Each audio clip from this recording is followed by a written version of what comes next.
Good morning! So for today's video, isa-share ko naman sa inyo kung paano ako nagpakilay dito sa US.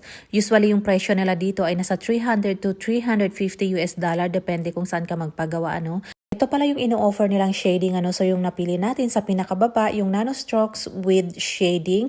Tapos dahil nga sa ating mga Asian, maiitim yung ating kulay at wala silang color black. So ang in-offer na lang niya is yung dark brown at light brown combination. So ayan. So ito yung kilay natin before. So ayan. Actually sinabihan ko yung gumawa ano na medyo mahina yung pain tolerance natin. Kaya nilagyan niya ng naming cream yung ating kilay bago niya tinato. So ayan. Dinrawing niya muna yan para malaman kung anong form ang gagawin sa kilay natin. So ayan. Nag-start na siyang magtattoo sa kilay natin. Actually, yung process nito nasa 1 hour and 30 minutes to 2 hours. Depende nga.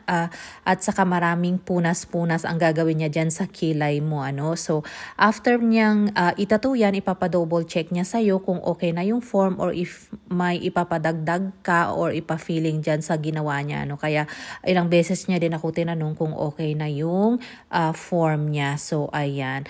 And then, after pala niyan, pag na-finalize na, wag mong basain yung kilay mo for 10 days. Tapos, meron siyang binigay na gamot, which is yung nakalagay dyan sa cotton na ipupunas mo dyan sa kilay mo every 30 minutes for 4 hours. So, finally at natapos din at masaya tayo sa nagiging result niya, no? Knowing na hindi talaga tayo marunong magkilay, kaya perfect talaga ito. Tapos, hindi pa siya masakit nung ginawa niya dahil nga nilagyan niya ng naming cream. So, ano nga ba ang expected mo after nito? Ang sabi niya sa akin, in next couple days, magsa-start mag-dark itong tinattoo niya at magsa-start magbabalat yan siya. Pero depende daw yan kasi nga iba-iba tayo ng skin type. Merong iba nagbabalat, merong iba hindi. Dahil nga yung pagtattoo niya is yung first layer lang ng ating kilay. And then in next 10 days, bawal itong basain, bawal maghilamos. So, pwede mong hugasan yung area na hindi niya tinato pero yung kilay, bawal talaga siyang basain in 10 days. If ever mag-shower ka, huwag kang gumamit ng hot water or yung warm water para yung moist hindi makaapekto dito sa tinato niya.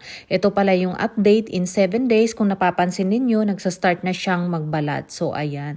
Kasi nga, gaya ng sabi ko, since iba-iba tayo ng skin type, maaring magbalat sa atin, sa iba hindi naman. Kasi nga, if ever magbalat yan, may tendency na mababago yung kulay niya. Ano?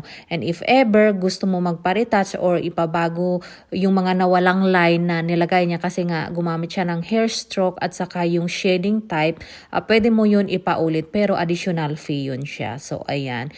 Bawal mo din pala itong kamutin at bawal balatan if ever nagsa-start na siyang magbabalat. So, ayan. So, ngayon, ika-10 days na kung napapansin nyo, ayan, nagsa-start na talaga magbalat lahat at ito na yung day na pwede na tayong maghilamos. Ano? So, ang suggested niya, maghilamos ka twice a day, which is sa atin morning and before bedtime. Ano? Kasi nga, during daytime, kasi hindi mo maiwasan, maalikabukan, at least mahugasan natin ito. Ano? So, ang recommended niya is gumamit ka ng antibacterial na sabon. Yun ang isasabon mo dito sa face mo or dyan sa kilay mo. And then, if super dry, gagamit ka ng Aqua 4 na ointment para ilagay dyan sa kilay mo para nga mabawasan yung pagka-dry nung skin niya. Ano? Pero hayaan mo lang yung nagbabalat doon, wag mong balatan. Hayaan mo lang siya. So, ayan. Ang ginawa ko, after maghilamos, pinunas natin siya para mag-dry nga yung skin. Saka ko nilagay itong Aqua 4 ointment dyan sa kilay. Gumamit pala ako ng cotton buds. Pwede naman yung daliri mo ang gamitin mo, no? But make sure malinis ito. So, ayan. So, ayan, kung nakikita nyo talagang nagbabalat na siya, ayan. So, kung napapansin ninyo, medyo may nabago sa kilay natin, hindi na siya super dark gaya nung kanina, ano. So, ayan.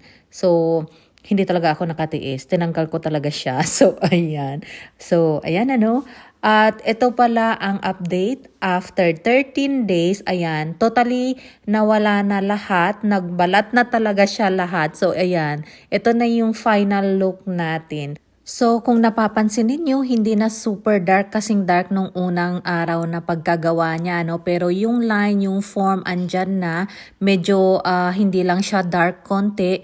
pero yung form ng kilay natin maganda na all in all. So it's up to you if ever gusto mo ng retouch para maipa-dark mo yan siya, at if okay ka na sa ganyang look or sa ganyang kulay, okay na, pwede na. Usually naglalast daw ito ng 1 to 3 years, depende din sa skin type mo. So ayan, so ito na yung final look ng ating kilay dahil nga nabalatan na yan siya lahat. So ayan. So, 'di ba? So, ano sa palagay nyo, ipapa-retouch ba natin or okay na ito? So, ayan na yung final look ng ating kilay. I think ito more on natural talaga siya, no? Pero yung form ng kilay natin, maganda na kasi nga ibang-iba talaga sa una kung makikita ninyo dito sa picture. So, yun lang. Share ko lang. Bye-bye!